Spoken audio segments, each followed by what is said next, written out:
est bon? Oui. Ok, let's go! Ok, je vais la chercher.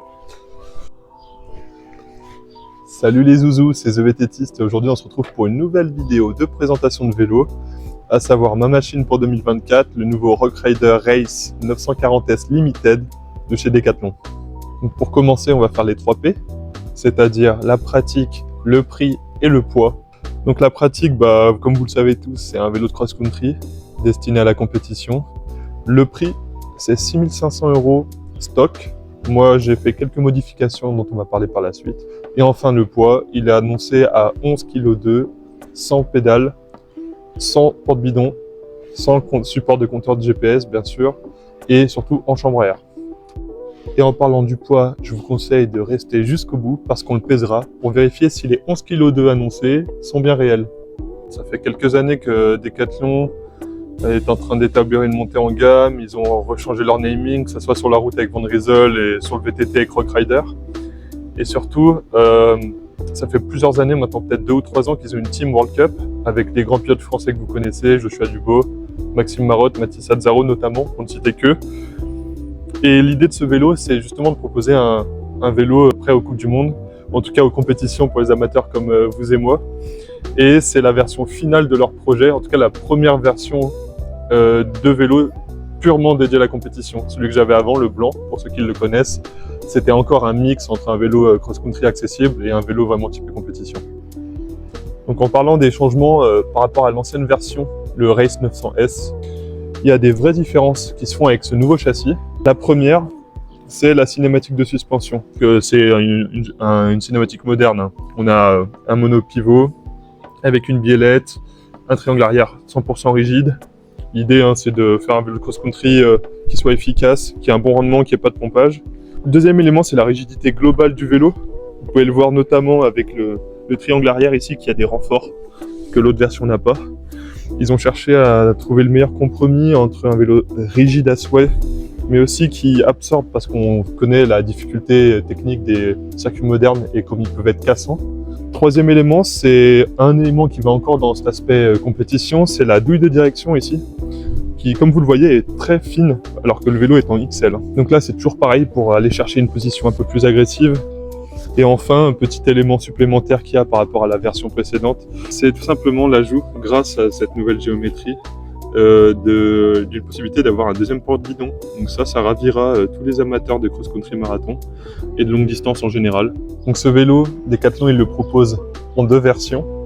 Une version de base à 4 500 € équipée en GXT Type et une version que vous avez devant vous aujourd'hui qu'on appelle Limited et qui est équipée en XXT Type, donc la transmission la plus haut de gamme de chez SRAM.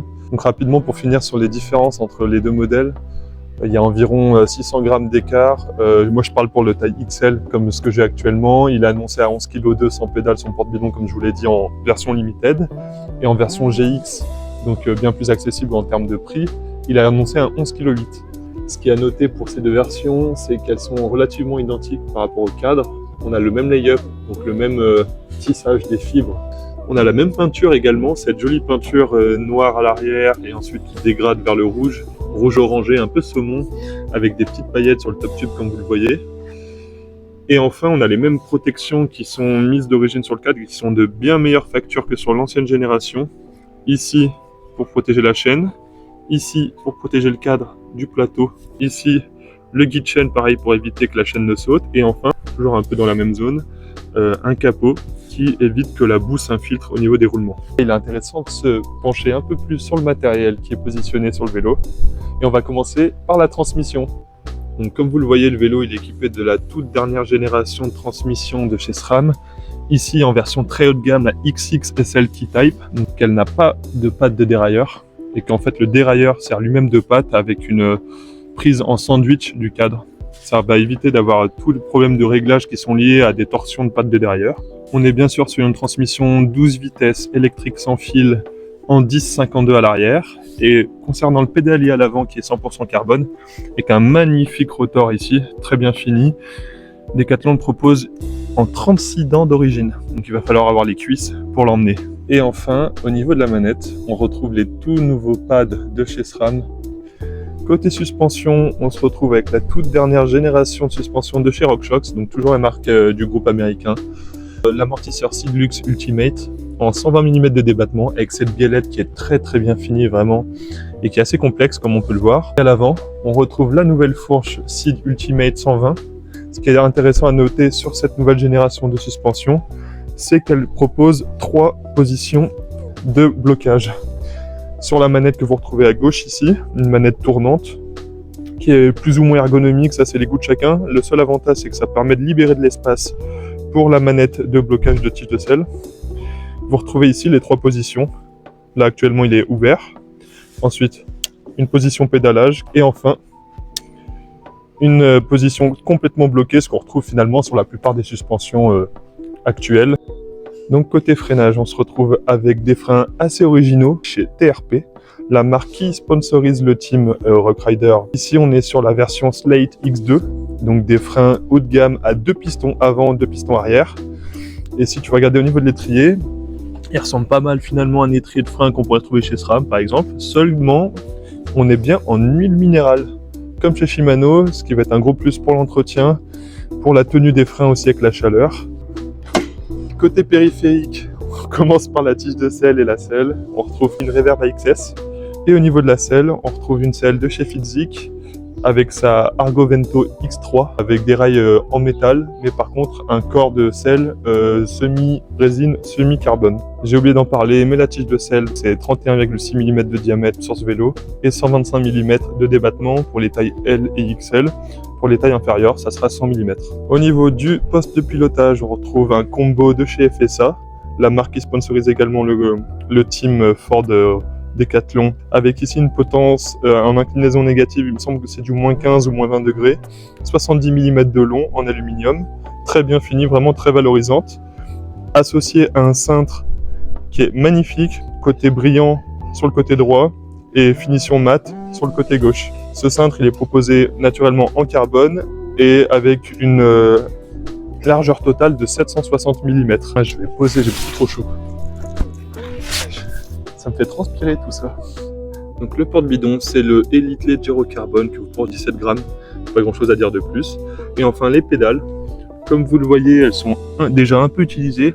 Ça fait depuis Noël que je les ai, donc j'ai fait le début de saison avec. Ce sont les Look X-Track Race Carbon TI, donc avec un accent titane, les pédales les plus haut de gamme de la marque française. Le dernier élément de ce vélo, et pas des moindres, c'est d'ailleurs le seul élément que j'ai fait évoluer par rapport à l'origine, ce sont les roues. D'origine, le vélo est monté avec des Mavic Crossmax carbone mais moyen de gamme. Et ici, on retrouve mes roues perso, des Zip 1.0 HI Top en finition SW, donc la finition la plus haut de gamme, qui sont proposées d'origine avec des valves avec capteur de pression que j'ai viré pour des valves basiques parce que je pense que j'ai pas l'usage. Et puis ça fait une belle économie de poids également. En parlant de poids, elles sont annoncées à 1330 grammes la paire nue. En réalité, on est plutôt autour des 1400 grammes. Pour une paire de roues à 1500-2000 €, c'est pas forcément les plus légères. Par contre, elles ont le gros avantage pour des gabarits comme moi, c'est-à-dire supérieurs à 75 kg et qui aiment plutôt bien descendre, d'être très typées confort et qui a une superbe absorption des chocs. Et elles se démarquent de la concurrence là-dessus. Vous pourrez d'ailleurs voir tous les résumés des tests sur Vojomag notamment. Donc on peut voir à quel point le moyeu est fin. C'est assez impressionnant pour un VTT, on aurait presque peur de le casser, mais les retours sont excellents. Les disques, ce sont des SRAM, ce sont les SRAM HSX, qui sont des disques flottants, donc 180 à l'avant, 160 à l'arrière. Et enfin au niveau de la monte de pneus, on y retrouve à l'avant un Kraken Racing Lag en version Hardskin, donc renforcé, qui était un pneu à moi. Sinon d'origine, il monte le même, mais pas en version Hardskin pour des questions de poids. Et à l'arrière, on retrouve d'origine, là pour le coup c'est le pneu qui est monté sur le vélo quand il est neuf, un Skeleton Racing Lag, aussi en version Hardskin, donc avec la petite araignée là, qui fait son petit manège. En bref, Decathlon nous a sorti une machine de course cette année, à des tarifs relativement attractifs, même si 6500 € faut les sortir. L'équipement au top, que j'ai hâte de tester sur tous les circuits de Coupe de France et les courses régionales. Et on se retrouve pour le moment qu'on attend tous, la fameuse pesée du vélo. On va vérifier si les 11,2 kg annoncés sont bien là. Si j'arrive à le mettre. Hop. Avec 11,5 kg, on est légèrement au-dessus de ce qu'annonce le constructeur pour ce vélo. Mais bon, il faut quand même rappeler qu'il est en taille XL, 120 mm de débattement et surtout prêt à l'emploi avec tout le matériel nécessaire dessus. Dans tous les cas, les gens, je vous invite à vous abonner et à commenter surtout quel vélo vous voudriez voir dans les prochaines vidéos Montre ton bike. Je vous dis salut, allez ciao!